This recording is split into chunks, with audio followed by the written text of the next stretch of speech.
Saudações, pessoal! Professor Frederico Schaff aqui de mais uma videoaula, então, de redes industriais. Hoje vamos ver a segunda parte do CAN, tá? E com essa segunda parte, a gente encerra o conteúdo de videoaula sobre redes industriais, ok? Vamos lá. Então, nessa segunda parte eu vou fazer mais ilustrações e demonstrações, tá, do funcionamento do CAN, tá? Já que na primeira parte a gente viu a teoria. Tá? Agora eu vou mostrar então exemplos de aplicação, vídeos e demonstração. Tá? Então, como vimos, o CAN, muitas vezes também chamado de CAN Bus, tá? É muito utilizado em sistemas de automação para automóveis. Tá? Diversas ECUs, que são os modos de comunicação CAN, são responsáveis pelo processamento de informações de subsistemas como freios ABS, tá? ABS vem do lado inglês, Anti-Blocker Bremse System, tá? Diagnóstico do motor, painel, injeção eletrônica, computador de bordo, alarmes, sistema multimídia, etc. Tá? Muitos outros módulos e conforme o carro é mais automatizado ainda tem mais módulos. Tá? Então, alguns exemplos aqui. Tá? Então, hoje em dia vocês conseguem achar informações bem fáceis aí, tá? Do como que é um sistema de automação de um carro.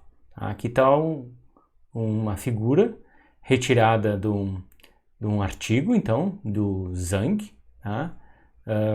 De 2020. Tá? O nome do artigo é CANSEC, a Practical Vehicle Control Area Network Security Evaluation Tool. Eu gostei bastante dessa figura e como está em acesso fácil lá, eu acabei pegando essa figura para ilustrar para vocês. Tá?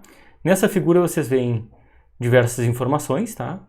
Uma das mais interessantes aqui é a questão do barramento CAN. Tá? Então, onde vocês veem então os módulos CAN aqui de baixa velocidade, tá? Então, controle de portas, controle de luzes, né?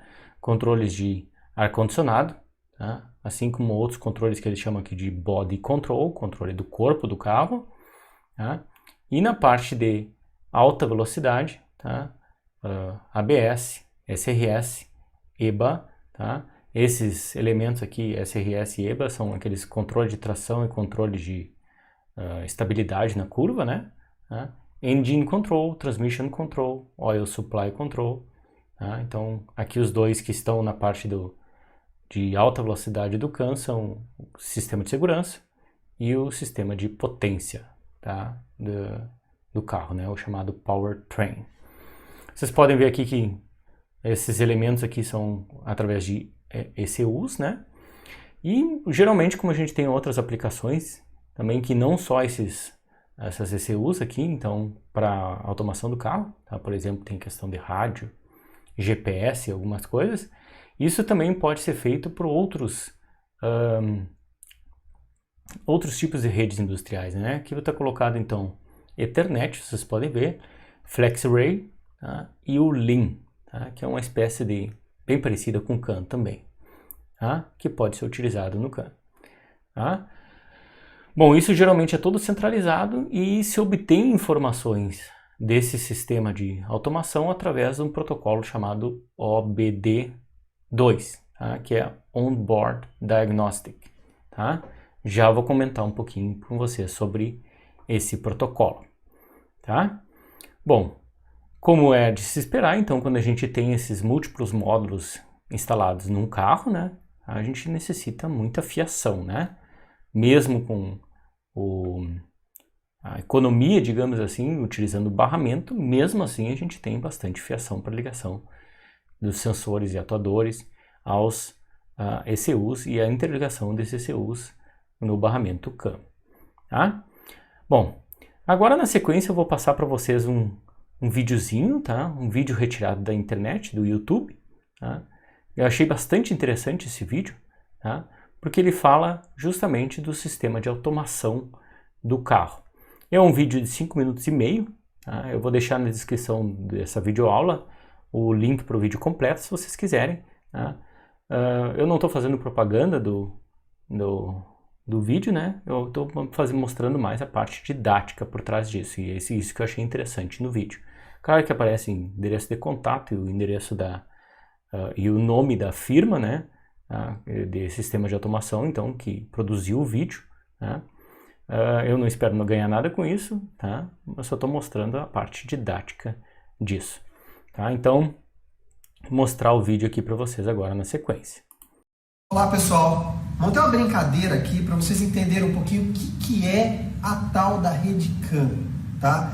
Para isso, eu trouxe aqui para vocês, tá, um kit didático, onde eu montei diversos módulos para vocês terem ideia de como se comporta, tá? Desse meu lado aqui, eu tenho a ECM, seria a ECU, né? Ou o CM, seria a central de injeção do veículo. De um lado eu tenho um injetor ligado nela, um sensor de rotação e um sensor de temperatura, certo? Então ela cuida do gerenciamento do motor. Desse outro lado eu tenho um ABS, então eu tenho um sensor de velocidade de uma roda, tá ligado todo mundo, a rede CAN, né? Seriam esses dois fiozinhos. Aqui eu tenho uma BCM, um computador de bordo do carro, né? Esse módulo de controle de carroceria, né? Seria esse body computer. O que ele tem aqui para vocês terem ideia? Uma trava elétrica, uma ventoinha, um controle de ventoinha do carro e um interruptor de freio. E um painel de instrumentos, tudo interligado através desses dois fiozinhos, que seria a rede CAN. Então olha aqui, sai do painel dois fiozinhos, CAN alta ou CAN H e CAN baixa ou CAN L, CAN low, CAN high, alta, CAN low, baixa, certo? Fio azul eu botei a CAN low. Enfim, todo mundo interligado, eu interliguei também com o meu osciloscópio. Eu vou ligar aqui para vocês verem, certo? Dei partida, vocês podem ver aqui, ó, dei partida, né? O painelzinho ligou, diagnóstico avançado aí de CAN, aqui autoeletrônica, até o painel já indicando tudo. Se eu alterar aqui, olha pessoal, a velocidade pelo ABS, ó, vocês podem ver que o veículo reage. Presta atenção que está tudo interligado. Tá escutando aqui o barulhinho? Esse barulhinho é do quê? Do injetor, tem um injetorzinho batendo. Reparem só, eu vou aumentar a velocidade aqui, ó, da rotação. Você está vendo aqui a rotação subindo no painel. À medida que o injetor também, ó, você pode escutar, o injetor está batendo mais rápido, né? Vou diminuir aqui a rotação do motor, certo? Tudo bem? Temperatura, olha que bacana. O módulo de controle tem um sensor de temperatura aqui. Se eu alterar aqui a temperatura, pode ver a temperatura aqui trabalhando aqui, ó, diretamente no painel, certo? Então, o sensor de temperatura que está ligado na ECM, via rede CAN, via essa informação para o painel que mostra. E quem mais recebe essa informação? O módulo de carroceria, ABC, que neste caso controla quem? A ventoinha. Só para a gente verificar, vamos ver lá, ó. Eu vou pegar e vou subir a temperatura. Quando eu subir a temperatura aqui, ó, temperatura alta, tá no high, acusando, temperatura no painel, a ventoinha atracou. Ou seja, a informação que está vindo aqui, que vocês podem verificar aqui no osciloscópio, essa informação da rede CAN, CAN alta e CAN baixa, certo? Está indo na rede para quem precisa. Nesse caso, quem está precisando dessa informação? A BCM, certo? E o painel para mostrar o que está acontecendo. Se eu abaixar aqui a temperatura, né, podem ver que desatracou, apagou lá a temperatura, apagou aqui também. Olha só que bacana. Se eu pegar aqui e por acaso romper, eu abri o fio da temperatura, ou seja, eu tirei o sensor de temperatura, olha lá, não marca mais temperatura, acendeu a luz de injeção, está piscando lá o sensor de temperatura.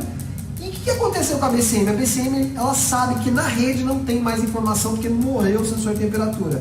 Ela automaticamente entrou em emergência, ela disparou a ventoinha, tá? Então é tudo interligado. Quer ver só outra? Vou voltar aqui essa temperatura para não ficar em emergência, tá? Olha só a BCM, se eu aumentar a velocidade do ABS, né, passou de 40 por hora, reparem aqui, ó, eu vou deixar erguido aqui para vocês verem aqui, ó, a trava elétrica passou de 40 km por hora ali, ó, vou baixar aqui, vou subir de 40, dá para filmar junto aqui, Olha lá. Pum.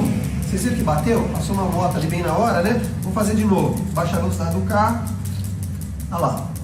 Certo? Então, subiu de 40 por hora, 40 km por hora, a BCM entende que o veículo está em movimento e esse meu veículo aqui didático pega e entra a trava elétrica. Então, quem está cuidando da ventoinha? BCM. Se ela entrar em emergência por algum problema, ela vai tomar as medidas de segurança cabíveis a ela. Por exemplo, perdi a comunicação, a BCM. Reparem o que acontece no sinal quando eu perco aqui, por exemplo, uma das comunicações. Tá vendo? Uma comunicação que eu perdi aqui, ó, né, da BCM, já é o suficiente para dar um caos aqui. E aí a minha ventoinha dispara, porque entrei em emergência. Então repare que esses fiozinhos da rede CAN, esse par trançado que passa pelo veículo inteiro, é de suma importância no veículo. Que basta perder um fio para você ver que a comunicação já não é mais a mesma e está tudo um caos. Bom, pessoal, espero que tenha ficado clara essa ideia nesse vídeo, né? Interessante mostrar isso, então eu achei bem interessante esse vídeo, porque ele mostra vários equipamentos ali que normalmente a gente não tem acesso, né? Que é do carro. Tá? E essa autoeletrônica, então, fez um vídeo didático mostrando isso. Bem legal. Ok? Bom, vamos conversar agora sobre um exemplo didático que a gente pode montar utilizando o CAN. Tá? É um exemplo teórico, tá? Mas que ilustra o funcionamento do CAN. Tá? Digamos que a gente queira montar então um sistema de automação utilizando o CAN para informações de processo de controle de temperatura, envolvendo 2 controladores, 2 sensores e 2 atuadores. Tá? Digamos que cada módulo desse seja separado, então o que dá 6 nodos CAN. Tá? O sistema de automação então para o processo de controle de temperatura e nível, então envolve 2 controladores. Tá? Esses controladores, um está para a malha de controle de temperatura e outro está para a malha de controle de nível do líquido em um tanque. 2 sensores, tá? Para medição de temperatura a cada 1 segundo com a configuração de alarme e outro para medição de nível a cada 200 milissegundos com configuração de alarme. Tá? Por que está diferente os tempos, professor? Bom, geralmente a dinâmica dos processos é que manda nos tempos, tá? Então a gente sabe que controle de temperatura, ou a dinâmica da temperatura dos líquidos é mais demorada do que a vazão deles, né? Aí o aumento do fluxo, né, desse líquido. Então por isso que eu diminuí ali o tempo, né, para a informação da medição de nível em relação à medição de temperatura.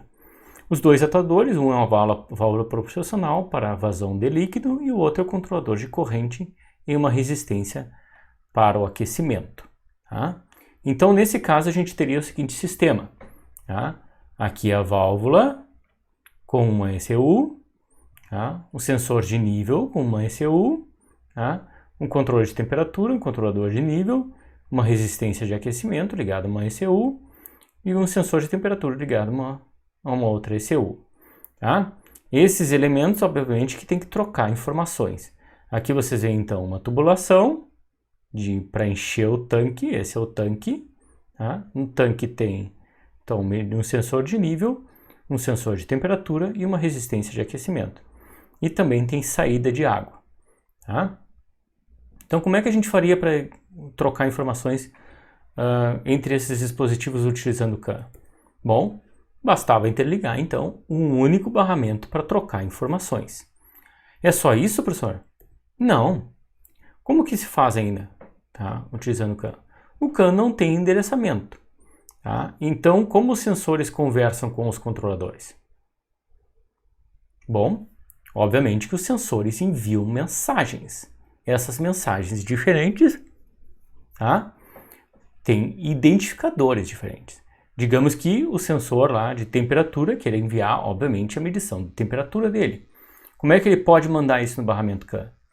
Se determina um identificador para essa mensagem do sensor de temperatura com a temperatura. Tá? Mesma coisa o sensor de nível. Ele mede o nível no tanque, tá? E para informar isso para os demais nodos, é escolhido um identificador de mensagem e no identificador de mensagem, o campo de dados lá contém os dados do sensor de nível. Tá? A atuação da válvula e de aquecimento, obviamente, é uma mensagem da ECU que controla essas determinadas funções. Então, obviamente, vai ter uma mensagem da ECU lá para controle da resistência. Então, digamos que a ECU de controle de temperatura, tá, mande uma mensagem dizendo mensagem de controle de temperatura. Tá? Tem um identificador para isso. Tá? E aí essa mensagem é enviada no barramento. Obviamente que essa ECU da resistência de aquecimento vai estar interessada nessa mensagem. Então, por conta disso, o controlador de temperatura é um publisher e a resistência de aquecimento é um subscriber para esse tipo de identificador de mensagem. Tá? Controle de nível analogamente. Tá? Então, o controlador de nível manda uma mensagem com o identificador no qual a válvula está interessada. Tá? Bom, quando as ECUs conversam? Bom, tipicamente, então, elas vão ter que obedecer aquelas dinâmicas que eu coloquei ali. Então, se tem que informar medida de temperatura a cada 1 segundo, então a cada 1 segundo a ECU lá, responsável pela medida de temperatura, vai mandar uma mensagem. A ECU responsável pela medição de nível vai mandar uma mensagem a cada 200 milissegundos. Tá? E assim por diante. E aí depois, quando é que os controladores mandam mensagem? Bom, geralmente daí é seguindo o laço, né? Se recebe uma mensagem a cada 200 milissegundos, provavelmente responde a essa mensagem a cada 200 milissegundos e manda uma mensagem de controle em resposta, né? Por isso que é malha fechada, tá? A cada 200 milissegundos para o atuador. Tá? De nível, né? Que seria a válvula, né? Para a temperatura a cada 1 segundo, como foi estipulado. Ok? E como que a gente cria alarmes? Bom, os alarmes daí estão determinados pelas ECUs. Cada ECU pode disparar um número finito, né, de alarmes. Digamos que a válvula queira mandar um alarme lá dizendo que não está conseguindo colocar a válvula na posição comandada pelo controlador. Como é que ela pode mandar um alarme? De novo, né, esse alarme é uma mensagem que tem um identificador e ela manda quando ocorrer esse alarme. Mesma coisa o sensor de nível. O sensor de nível pode avisar, opa, o nível aqui está muito alto. Aí, em vez de ser só uma informação do nível, vai ser uma mensagem de alarme do nível, tá? Com outro identificador. Lembrando, né, que conforme a gente escolhe esses identificadores da mensagem, a gente está definindo também prioridades para as mensagens. Quanto menor o número do identificador da mensagem, maior a prioridade. Ok? Então, a troca de informações se dará na forma de mensagens. Portanto, para cada tipo de mensagem deve-se atribuir um identificador. Atente que o identificador carrega intrinsecamente a prioridade da mensagem. Então, por conta disso, geralmente alarmes têm um identificador de mensagem menor do que dados normais. Tá? Assim, alarmes de identificador mais prioritários, informações e mensagens estão no campo de dados do quadro e podem ocupar até 8 bytes. Tipicamente, para a gente informar o nível, a gente não precisa de 8 bytes, né, pessoal? Não precisa de 64 bits de resolução para uma informação de nível. Tá? Geralmente, a gente não tem um sensor tão preciso assim.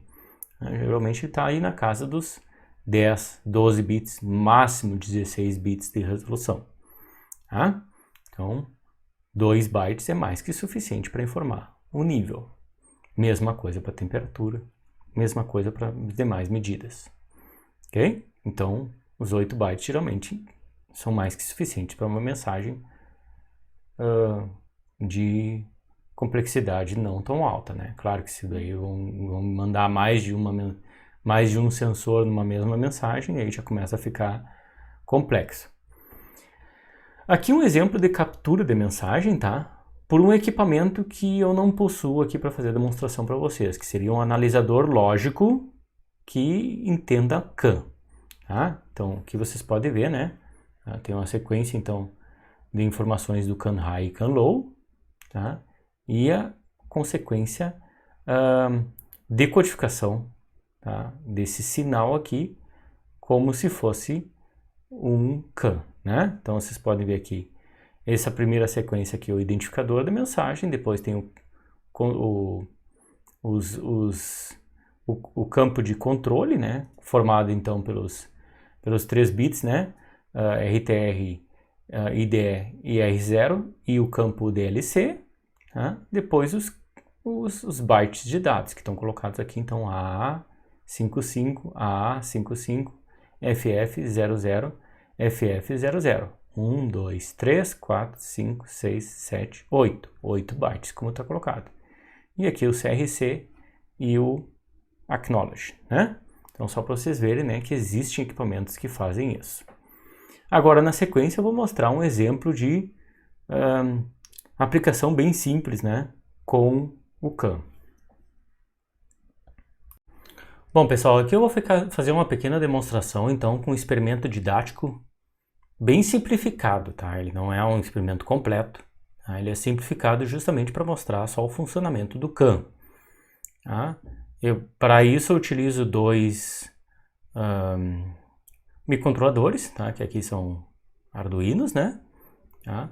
Cada microcontrolador desses tem um módulo CAN. Esse módulo é composto então por um controlador CAN e um transceiver, como eu já havia comentado antes, né? Para vocês que com esses dois, né, a gente consegue ligar um microcontrolador ao barramento CAN. Tá? E aí, obviamente, que entre o controlador CAN e o microcontrolador tem uma comunicação. Nesse caso, a comunicação entre o microcontrolador do Arduino e o módulo CAN, tá, se dá através de SPI. Tá? SPI é Serial Peripheral Interface. Então, interface de periférico serial. Tá? Nessa interface se tem 4 sinais, então o sinal de clock, tá? O sinal CS, o sinal MOSI e o sinal MISO. Já vou comentar com vocês então um pouquinho mais sobre isso. Tá? O clock todos vocês sabem, né? O CS é um seletor, tá? E o MOSI e o MISO aí são para transferência de dados. Tá? Bom, obviamente que tem que fazer a alimentação, então, dos módulo CAN, né? Então, por isso que vocês veem aqui VCC e GND, tá? Bom, assim eu montei, então, um dos microcontroladores Arduinos, transmite dados, tá? E o outro recebe dados, tá? Para exemplificar um pouquinho melhor ainda, eu coloquei no Arduino transmissor um botão, tá? E no Arduino receptor eu coloquei um LED, tá? Então, aparentemente, então, aqui a gente pode transmitir, por exemplo, a operação do botão para acender o LED lá no receptor. Lembrando, né, que no CAN a gente não tem essas características de transmissor e receptor. Todos eles são multimestre, todos eles podem transmitir e receber, tá? Mas aqui nesse experimento didático, para facilitar, eu vou fazer só a demonstração dessa forma, tá? Ambos Arduinos estão ligados, então, no meu computador, tá? Como forma de alimentação e também para eu verificar o que está acontecendo. Eu coloquei lá como se fosse um debugger, né, na porta serial, para os Arduinos ficarem explicando o que eles estão fazendo. Tá? Também vou utilizar uma placa de aquisição de sinal, tá? Então como se fosse um osciloscópio, tá? Aquela placa MyDEC, que eu já comentei antes, tá? Ligada a minha USB aqui do meu computador, tá? Para a gente fazer a aquisição do sinal do barramento CAN, como vocês sabem, sinal diferencial entre CAN High e CAN Low, ok? Bom, a estrutura então de ligação, tá, entre o Arduino e o módulo, tá, é essa aqui. Então vocês têm aqui, como vocês podem ver, tá, o SPI, né, tá, como eu falei antes. Então MISO, MOSI, CS e clock, não necessariamente nessa ordem, tá, ligado aqui no módulo CAN, que é esse aqui, NIREN, tá? E aqui a alimentação, né, 5 volts e o ground, ok? Aqui está a pinagem desse módulo, é um módulo bem simplesinho, tá? Que vocês encontram bem fácil aí nas lojas que vendem esses microcontroladores e módulos para robistas, né? Então tem o Arduino, o módulo, tá? e os dois Arduino ligados através do barramento CAN, tá? Que pode-se fazer a ligação entre esses dois bornes aqui, CAN high e CAN low, ou entre esses pinos aqui, CAN high e CAN low também, ok? Bom, vamos lá. Aqui eu vou mostrar então para vocês a parte do vídeo, tá? Com esse experimento montado.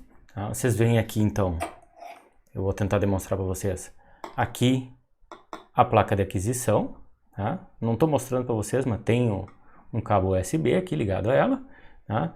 Inicialmente eu vou deixar o sinal aqui desligado, o sinal vai ser adquirido então através desses dois condutores aqui, então cinza e marrom, tá? Como está colocado aqui, eu estou um pouco atrapalhado aqui na conexão, tá? Cinza e marrom, aqui um Arduino, esse aqui é o que eu estou chamando de transmissor, esse aqui é o receptor. No transmissor, como eu havia comentado antes, eu liguei um botão, tá? Um botão aqui na entrada digital. Tá? Como eu já estava utilizando os 5 volts do meu Arduino do Emila 9 aqui, né? Eu acabei colocando a alimentação para um pino digital também. Por isso que eu estou utilizando esse pino aqui, além do pino de entrada digital. Tá? Normalmente eu não precisaria usar. Mas como tem a ligação aqui de alimentação do módulo, né? Vocês podem ver, 5 volts e ground. Tá? Eu já estou usando, então peguei um outro pino aí para fazer a alimentação. Aqui no meu receptor, tá? Eu tenho então uma ligação com LED, tá? Então saída digital, tá? Saída digital para alimentação do LED entre o ground, né? Aqui está um ground também, ok? Bem simplesinho, tá? Aqui está o módulo, então, né? Uma vez feita a conexão com os Arduinos, tá? Eu tenho que fazer a conexão do barramento CAN. O barramento CAN é representado aqui por esses dois condutores, então, esses jumper cables aqui, né? O vermelho aqui está para o CAN high e o amarelo aqui para o CAN low, ok? Bem simplesinho a conexão aqui, né? Vocês podem ver um ligado ao outro diretamente, tá? Bom, só para mostrar para vocês o funcionamento, tá? Ele é bem simples, tá? Qual é a ideia? Eu aperto o botão, tá? E o LED liga, tá? Bom, a ligação do LED não está sendo feita pela protoboard, né? Está sendo feita pela comunicação entre os módulos. Isso eu posso explicitar, né? Tá? Desfazendo a ligação aqui. Tá? Então eu vou abrir aqui os condutores da comunicação, tiro, tá? No momento que eu desconecto, não adianta eu apertar o botão, né? O transmissor aqui está mandando, mas a informação não está chegando lá no receptor. Vou colocar de volta. Só para vocês verem, inclusive até ele liga o LED ali, né? Quando eu coloco, porque provavelmente ele estava mandando algumas mensagens que estavam no buffer.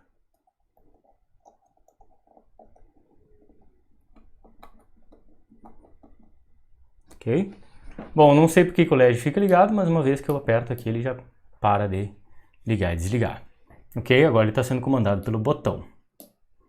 Ele tem um pequeno delay aqui no meu vídeo, né? Mas espero que vocês consigam ver essa informação. E agora eu vou fazer a ligação, então, do meu... funciona aqui como se fosse um osciloscópio, né? Então, do meu MyDeck. Tá? Ligo aqui o condutor, então, marronzinho, né? Que está depois ligado também no vermelho, né? Vocês podem ver aqui. O vermelho vai para o marrom, e aí o marrom está conectado ali, porque eu troquei a ponteira, né? Aí o cinza, que está ligado no amarelo, tá? Aqui vocês veem a ligação, né? Tá? Entra lá no MyDeck, ok? E agora eu vou mostrar a parte do software, tá? Vamos lá. Então no software lá o que a gente tem? Tá? Tem os dois códigos do Arduino. Um aqui eu chamo de transmitter, tá? E o outro de receiver, tá? Vocês podem ver o código aqui bem simplesinho, tá? Ele não é muito complexo, tá? Definições aqui, LED high, LED low, tá? A biblioteca que eu uso aqui é o MCP-CAN, tá?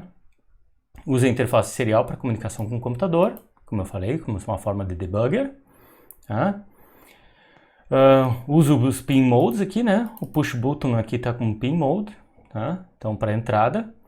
Para eu ter uma resposta mais rápida, né, do push button, eu coloquei, então, uma interrupção de hardware. Vocês podem ver aqui, digital interrupt, push button, ele aciona essa função aqui, PB event, tá? E tá, então, sempre isso acionado cada vez que houver uma mudança nessa entrada digital, que é o push button aqui, selecionado, então, pela entrada digital 2 do Arduino, transmissor, ok? Bom, tem uma questão aqui de comandos e mensagem CAN, que vocês podem ver, bem simplesinho, tá? E no loop, o que eu tenho? Eu tenho um loop de iteração, que ele manda mensagens periódicas, tipicamente a cada 2 segundos, de acordo com a função delay aqui. Tá? Então pode ser 2 segundos ou mais, porque creio que vocês conhecem como é que funciona o delay. Tá? E ele vai mandar uma mensagem do CAN com o identificador 10 em hexadecimal, tá? Composto por 2 bytes. Tá?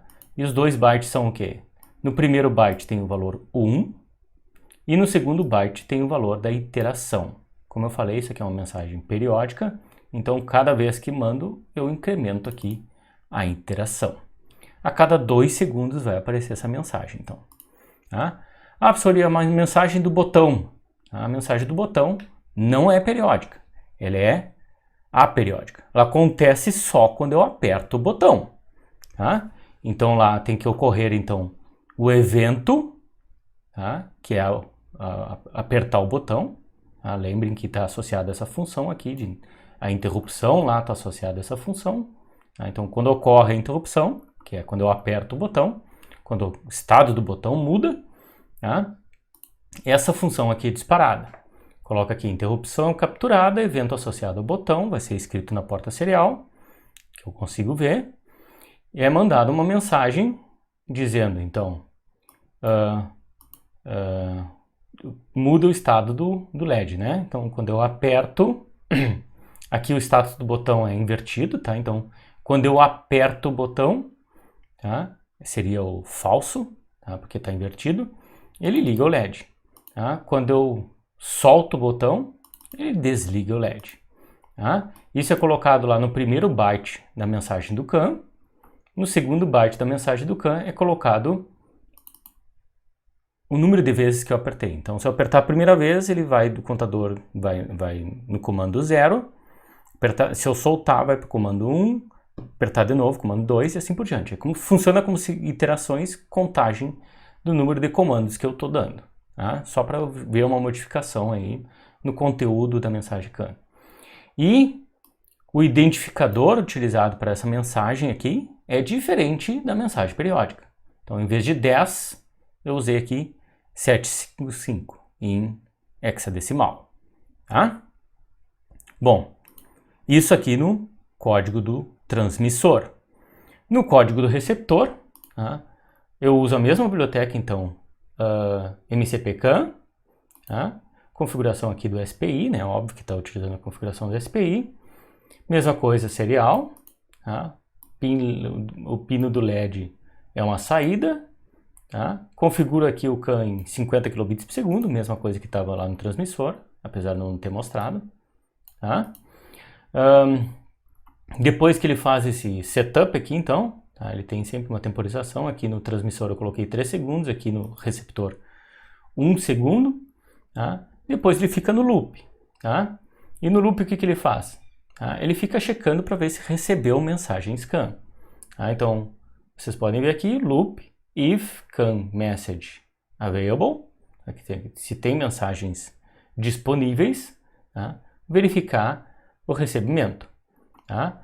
Pega a mensagem do CAN e coloca num buffer de recepção.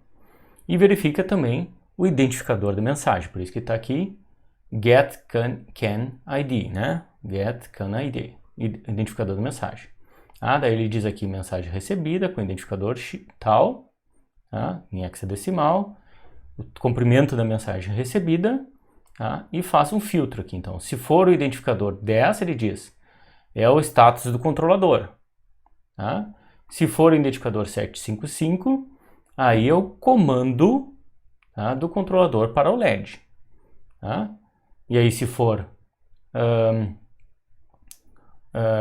e aí ele vai setar isso de acordo com a saída, então, do LED, né? Então o LED vai ser comandado aí pelo que eu escrevi naquele byte, dessa mensagem do identificador CAN. Ok? Dito isso, vou mostrar para vocês o funcionamento. Então, aqui está o monitor serial do transmissor. Ele sempre pega essa interrupção inicial, tá, pessoal? Mas ele coloca aqui Enter Setting Mode, Success, Set Rate Success, ou seja, ele colocou lá em 50 kilobits por segundo. E agora ele está mandando mensagens em loop a cada 2 segundos. Aquela que eu configurei. Identificador 10 com o status do controlador. Que ele, por enquanto, ele está mandando só 1. Se eu verificar aqui a comunicação do receptor, né? E não está abrindo, só um pouquinho. Bom, pessoal, agora eu coloquei lado a lado, tá? Então, é a COM 11 e a COM 10. A COM 11 está para o meu transmissor e a COM 10 está com o meu receptor. Os Arduinos, né? Que eu configurei lá. Então, vocês podem ver aqui que ele está mandando mensagens periódicas, e está recebendo aqui exatamente essas mensagens periódicas, né?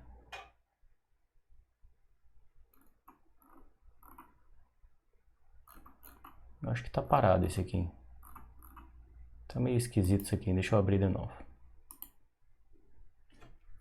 Aí, tá? Então, interação aqui era 22 nesse ponto, 23, 24. Ele está sempre mandando a mesma coisa, né? Então, primeiro byte aqui em 1 quer dizer que o controlador está ok. Professor, e por que não manda a mensagem do botão? Lembrem que eu configurei que a mensagem do botão só acontece quando eu aperto o botão. Então, eu vou apertar o botão agora, espero que vocês ouvem o clique. Apertei o botão ali, apareceu, ó. Tá? Aqui, ó. Received Message ID 755, tá? Controller LED Command, Commander Count 2 e o LED Command 1, tá? Vou fazer o switch aqui só para vocês verem. Tá? Eu tô com o botão apertado ainda e o LED tá ligado. Eu solto aqui, peraí. Aqui a mensagem, então, vocês podem ver. Parei. Mensagem vocês podem ver aqui, então, LED Command 0, Commander, perdi. Tá? Era o 755, meu Deus, vou apertar de novo. Apertei e soltei, tá? Várias vezes, vocês podem ver ali que deu botões, então, eu vou tirar a autorrolagem aqui só para vocês não verem. Então, o último comando que ele recebeu aqui, a mensagem por conta disso, tá? É a soltura do botão. Então, soltei o botão, ele recebeu aqui uma mensagem 755, quer dizer, então, que o LED é para ficar desligado. Ok? Bom, tudo isso é muito bonito, né? Mas, bom, tá mostrando o funcionamento, né? Mas como é que eu provo que as mensagens estão correndo? Aí eu posso usar o software que eu comentei para vocês, esse aqui do LabVIEW. Ele tem uma coisa aqui antiga que eu estava capturando, eu vou mandar ele capturar agora. Tá? E, bom, para mostrar que está funcionando também, tá? Eu vou desligar o transmissor. Espero que vocês tenham ouvido ali o barulhinho. Tá? E o transmissor aqui foi desligado. Tá? E aí, bom, provavelmente todos os contadores aqui, né, dessa autorrolagem vão começar em 0. Tá? E é exatamente isso que eu vou fazer, então. Vou capturar aqui o meu barramento. Vocês podem ver que está em 0 volts. Vou ligar o meu transmissor de novo. Liguei o transmissor. Tá? Em alguns segundos é para ele mandar uma mensagem. Está ali a mensagem periódica. Está aqui a outra mensagem periódica. E vocês aqui por trás vocês podem ver iteração 1, iteração 2, iteração 3 e assim por diante. tá? 4, tá? E ele vai mandar a cada 2 segundos, né? E agora o que eu vou fazer? Eu vou apertar o botão, só para vocês verem que a mensagem daí é diferente, não é periódica. Tá? Eu vou apertar e soltar várias vezes para vocês verem, né? Ó, vocês podem ver tanto aqui mudando, né? Tá? Quanto aqui aparecendo vários pulsos. O que são esses vários pulsos? Eu apertar e soltar o botão.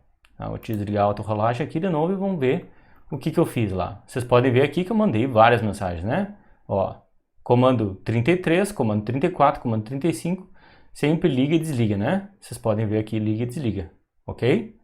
É essa a ideia. Às vezes ele repete, tá? Se eu aperto muito rápido, ele acaba repetindo, né? Tá? Que eu liguei e desliguei, ok? Bom, o que eu vou mostrar agora também? Tá? Eu vou pegar aquela captura. Aqui tinha uma captura antiga, vou pegar de novo. Aquela captura, vou abrir o meu arquivo aqui de capturas, que eu fiz agora. Tá? E vocês podem ver, então, as capturas que eu fiz. Tá? Aqui, obviamente, vai ter uma mensagem CAN. Tá? E, bom, aqui ó, tá um pouco diferente. Essa mensagem aqui não é o 10, com o identificador de mensagem 10. Tá? Vou pegar o outro aqui. Tá? Bom, aqui como tem um monte, tá? Só para vocês verem, eu vou pegar uma só. E para vocês verem, né, que o identificador aqui é diferente do 10, ó. Tá? Bom, isso aqui dá pra gente ver que são vários zeros, né, zeros dominantes, né? Tá? E aí depois um que outro recessivo, né? Eu já vou explicar agora o conteúdo de uma mensagem dessas CAN, tá? Para eu não me enganar aqui falando, tá? Eu já peguei e coloquei na apresentação. E é isso que eu vou mostrar para vocês agora. Ok? Então vamos lá. Na apresentação, então, tá? Aqui eu tenho uma captura. Tá? Que é uma dessas que eu acabei fazendo. Tá? Vocês podem ver lá, identificador da mensagem, que está aqui em decimal, né? 1877. Tá? Que valor é esse? 1877. Tá? Se vocês usarem lá a calculadora do Windows, tá? 1877 é 755 em hexadecimal, que é o que eu configurei lá no meu Arduino. Tá? Então, Message ID 1877, aqui está os bits, né? Então, seria 1, 2, 3, 4, 5, 6, 7, 8, 9, 10, 11. Os 11 bits do identificador CAN. Eu estou utilizando aqui a versão só com 11 bits de identificador, tá? E já vou provar isso para vocês. Tá? Como é uma mensagem do nodo transmissor, tá? Então é óbvio que o RTR lá é 0. Tá? E aí, tem como provar isso, professor? Tem. Aqui está a mensagem. Primeiro bit, start of frame, tá? Dominante, como vocês podem ver, em 0. Depois eu tenho na sequência 3 bits recessivos. Tá? Esses 3 bits aqui iniciais. Depois um 0, um 1, outro 0, um 1, um 0, 1, 0, 1. Eu botei por gosto, tá? Essa sequência aqui. Tá? 0, 1, 0, 1, só para a gente ver aqui as transições, fica mais fácil da gente enxergar. Feito isso, a gente tem lá os bits de controle, né? Tá? Então, que é o RTR, o IDE e o R0. Tá? Todos eles em sequência. Então, RTR em 0, o IDE, que é o extension bit, né? Tá? Como eu não estou usando bits de extensão para identificador, então ele está em 0, e o R0, que é sempre 0. Tá? Depois desses bits de controle vem o Data Length Code, tá? Que ele é 0010. Por que é esse valor? Tá? Porque isso aqui está codificando, dizendo que eu estou utilizando a mensagem com 2 bytes no campo de dados. Tá? Se a gente fizer a conversão aqui, 0010 para decimal vai dar 2. Tá? Então, no campo de dados lá da minha mensagem CAN tem 2 bytes. Tá?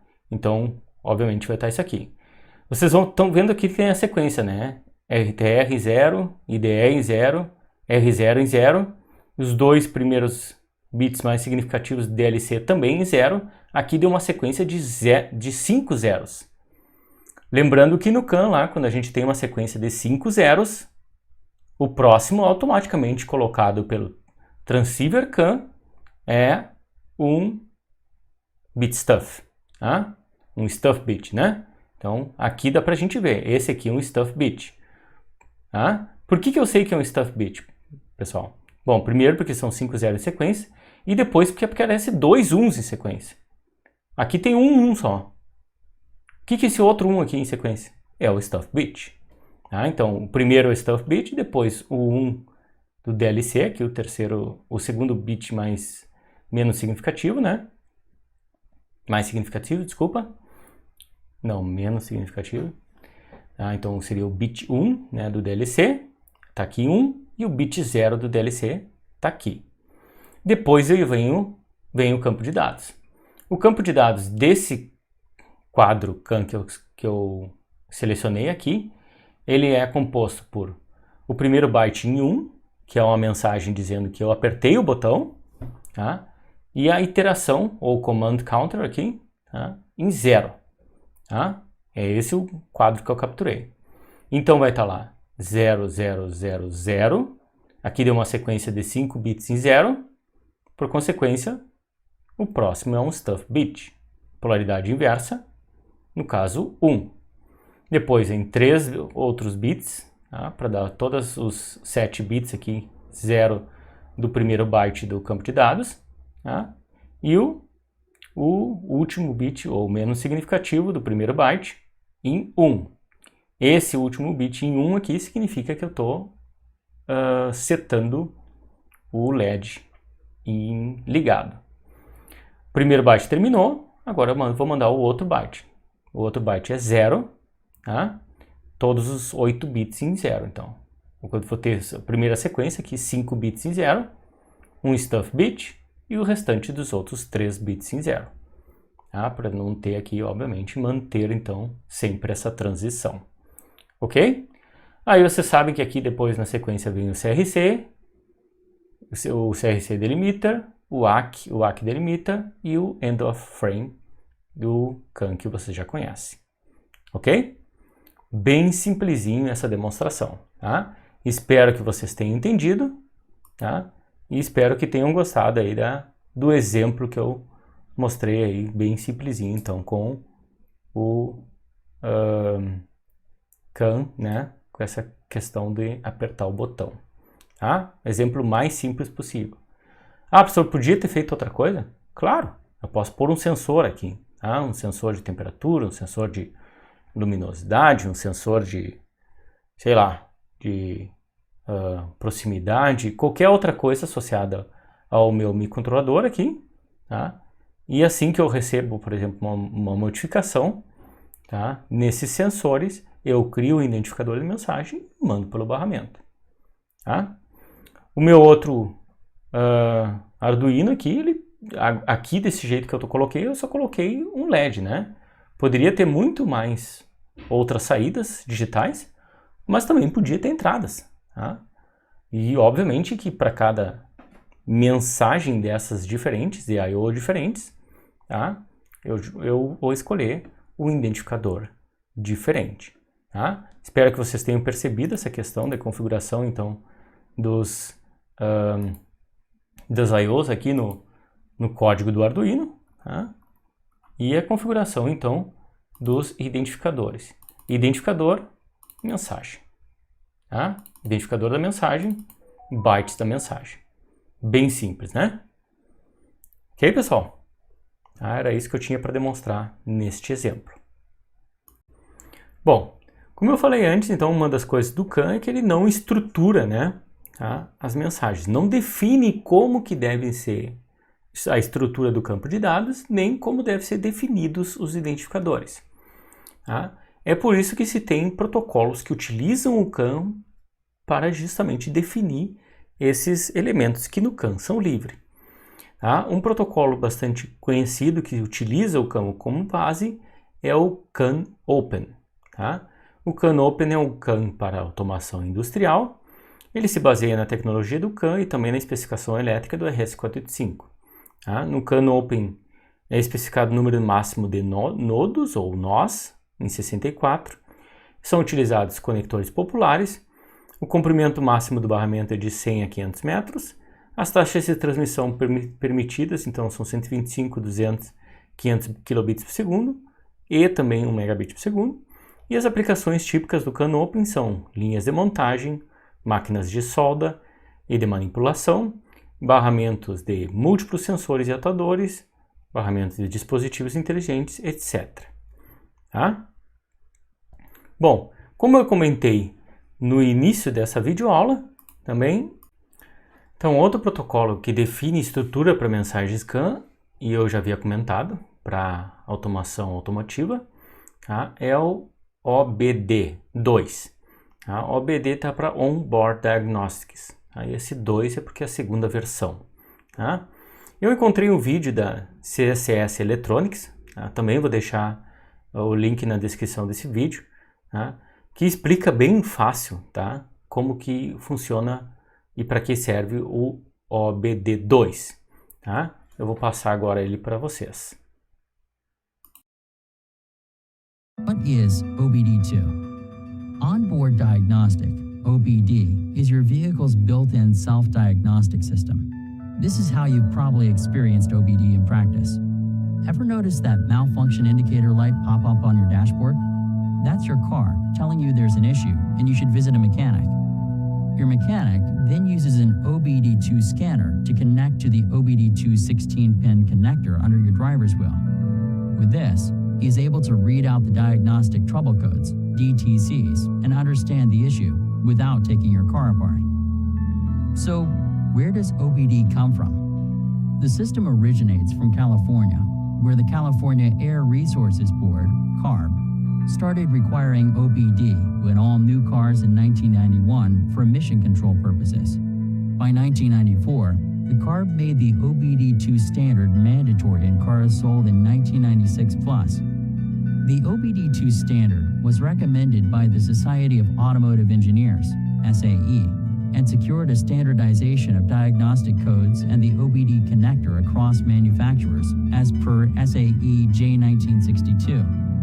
From there, the OBD2 standard was made mandatory across USA for cars and light trucks sold from 1996 and in the EU from 2001 for gasoline cars and 2004 for diesel cars, including medium-duty vehicles since 2005 and heavy-duty vehicles since 2010. Today, the OBD2 system is thus standard in most vehicles. It is imperative in facilitating easy error resolution, and the standardization of DTCs prevents car manufacturers from locking in the car owners with proprietary diagnostic tools. So, what's the difference between OBD2 and CAN? For those of you confused, OBD2 is a higher level protocol. Think of it as a language, while CAN bus is a method for communication, like a telephone. In fact, the OBD2 system can use 5 different bus systems, or signaling protocols, for communication.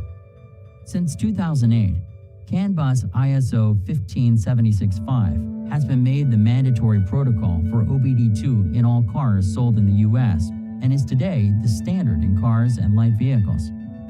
And why should I care about OBD2? If you're here, you want data. Mechanics obviously care about the diagnostic trouble codes. Maybe you do too, while regulatory entities care about the emission data. But OBD2 actually includes a fairly broad range of standardized parameter IDs, PIDs, that can be extracted across most regular automotives. This means that you can, in example, get human-readable live OBD2 data from your car on some key parameters, which is pretty cool. A lot of this data is also available outside the OBD2 protocol, but these CAN messages are typically proprietary. This means that you would need to decode them via a database of conversion rules/parameters, which is not always available. As such, for example, car hobbyists accessing such data would require reverse engineering, CAN sniffing, or hacking. In other words, the OBD2 standard is often the most convenient way to access basic data parameters from your vehicle. Wikipedia has an excellent article on the standardized OBD2 PIDs.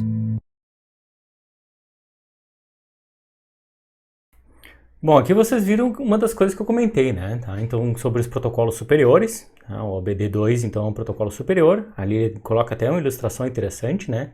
Que é como se fosse uma linguagem em cima de um meio de comunicação, como o telefone. Tá? O CAN atuando como um telefone e o OBD2 como a linguagem, então, pessoas se comunicando. Tá? É essa estrutura, então, que o OBD usa, tá? Para especificar, né, as mensagens CAN e o que vai ser colocado lá dentro. Tá? Vocês podem ver que tem informações, então, abertas, tá, de como fazer isso. Tá? É bem interessante. Tá? Agora, na sequência, eu vou passar um outro...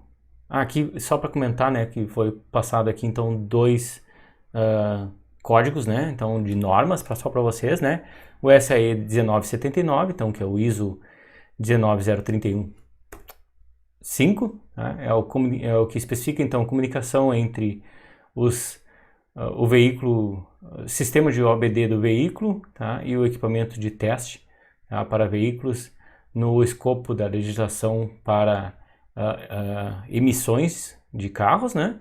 Utilizando o ODB. Tá? Então, para aqueles que tiverem interesse nessa informação, está aqui o link. E ele fala sobre o ISO 15765, parte 4. Tá? Essa aqui é a norma, então, de 2016, que fala sobre veículos de rua, né? Tá? Então, diagnóstico de comunicação por CAN. Tá? Então, só para vocês verem, também tem esse link se vocês tiverem interesse. Bom, aqui um outro videozinho que eu vou passar para vocês, de 1 minuto. Tá? Também vou deixar o link na descrição. Tá? É usando o Arduino, tá? E o conector ODB e a estrutura das mensagens do ODB para obter informações de um carro. Tá? O vídeo ele é mudo no início, tá? Mas depois ele tem áudio. Tá? Então vou colocar aqui para vocês verem.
Então, um videozinho bem curtinho, né, mas interessante, que mostra então como que dá para a gente obter dados do nosso carro, tá? Utilizando um conectorzinho padrão, então OBD2, um Arduino, obviamente um módulo CAN, tá? Ligado ao Arduino, e aqui um displayzinho simples, né, para mostrar as informações. Então, como é que ele capturou essas informações?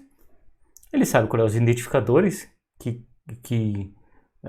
as ECUs produzem, então, essas determinadas informações. Então, no caso ali, rotação do motor, temperatura do motor, ou do óleo do motor, quilometragem rodada e o deslocamento do acelerador, né? Que ele está mostrando ali, por exemplo, nesse instante ali, tá como 0%, né? Que seria sem ser apertado o pedal, né? Da aceleração. 780 RPM está no momento e 77 graus centígrados a temperatura do óleo do motor. E como ele não andou com o carro, né, tá em 0 km. Tá? Bom, aqui tem outro videozinho, também da CSS Electronics, tá? Pois eles vendem, tá, um software e um sistema de aquisição, né, tá, de mensagens do CAN, tá, do carro, usando o OBD2, né? Então, a ferramenta comercial para verificação e diagnóstico do carro. Bom, pessoal, esse vídeo é mudo, tá? Então eu posso conversando com vocês, explicando tá, sobre o que está aparecendo. Vamos lá. Então aqui o carro que vai ser testado, tá? E a interface que vai ser utilizada é baseada em CLX000, tá? Que é esse equipamento aí. Então o OBD2 Adapter, e bom, obviamente vai conectar no carro através desse conector que está aí em rosa, ligado ao computador USB. O interessante desse software, né, que ele é baseado no Wireshark, vocês vão ver agora. Então essa é a interface do Wireshark, que vocês devem ter visto lá quando a gente viu Ethernet ou ITCP/IP. As informações aí no Wireshark, elas são interpretadas por um dissecador, que interpreta daí as mensagens de acordo com o ODB2. É interessante que eles fizeram esse desenvolvimento. Dá para usar a ferramenta do Wireshark para acompanhar os dados de entrada e saída, então, já que se tem acesso a esses dados através do dissecador, tá? Vocês podem ver ali a evolução, né, de informações das mensagens do ODB2. Tá? Dá para, obviamente, salvar essas capturas usando o padrão do Wireshark, o PCAP. Aí vocês podem fazer um teste, né, e gravar essas informações. Tá? Aqui essa empresa, então, CSS Electronics, vende esses 3 módulos aqui, ODB. Tá? Vocês estão vendo ali o CL2000, CL1000 e CL3000. Ok? Bem simplesinho. Vocês encontram esses módulos ODB também na internet, tá? Em versões mais de robista, tá? Vocês encontram, inclusive, uns com interface Bluetooth, tá? Que é o caso aqui, né? Bluetooth com conexão com celular. Então, nesse equipamento aqui, por exemplo, o Nextpeak NX101, vocês ligam lá esse equipamento lá no carro, obviamente no conector ODB2, aperta no ON ali, né? Instala o aplicativo no celular e aí esse equipamento se comunica com o celular através do Bluetooth, tá? E o aplicativo em si ele consegue coletar essas informações. Então, assim vocês teriam informações do carro no celular, tá? Através de Bluetooth. Bem interessante, né? Outra coisa que eu gostaria de comentar também, né, é que para quem é estudante da UFSM, tá? Então, muitas equipes de competição, como o Fórmula SAE e o Baja, o Bombaja, né, tá? Desenvolveram para os seus carros, protótipos, né, de equipes de competição estudantil, desculpa, tá? Sistemas de comunicação baseados no CAN para os carros, tá? Então, o Fórmula SAE, eu sei que um que já terminou isso, inclusive eu orientei um trabalho de conclusão de curso nesse assunto, tá? E o Baja está implementando, tá? Justamente para ter mais flexibilidade, né, nessas informações, obtenção de informações do carro, tá? Essas informações, obviamente, depois podem ser coletadas, né, para verificação de como que está indo, né? E vários elementos, né, que antes precisavam de cabeamento, né, tá, podem ser simplificados pelo uso do CAN. Tá? Naturalmente que daí que tem que fazer a programação dos ECUs, né, tá, do zero. Tanto o Fórmula quanto o Bombaja, né, utilizam microcontroladores simples, né, tá? E a programação, obviamente, do protocolo também, que eles não estão usando o OBD2, eles estão usando um protocolo próprio, então a estrutura dos identificadores, quais identificadores vão ser utilizados, como é que vai ser as mensagens em si, isso está sendo desenvolvido pelos próprios alunos. Bem interessante isso. Ok, pessoal? Bom, sobre o CAN era isso, tá, que eu tinha para passar para vocês. Sobre esse curso, essa disciplina também, aqui se encerra o conteúdo. Tá? Para quem tiver interesse em outros protocolos de categoria, por exemplo, Device Bus e Field Bus, tá? Essas categorias são abordadas por um outro curso, uma outra disciplina chamada Integração de Redes Industriais, tá? Que em breve eu vou deixar disponível nas videoaulas também. Certo? Espero que tenham gostado do conjunto de videoaulas que eu produzi. Um abraço a todos.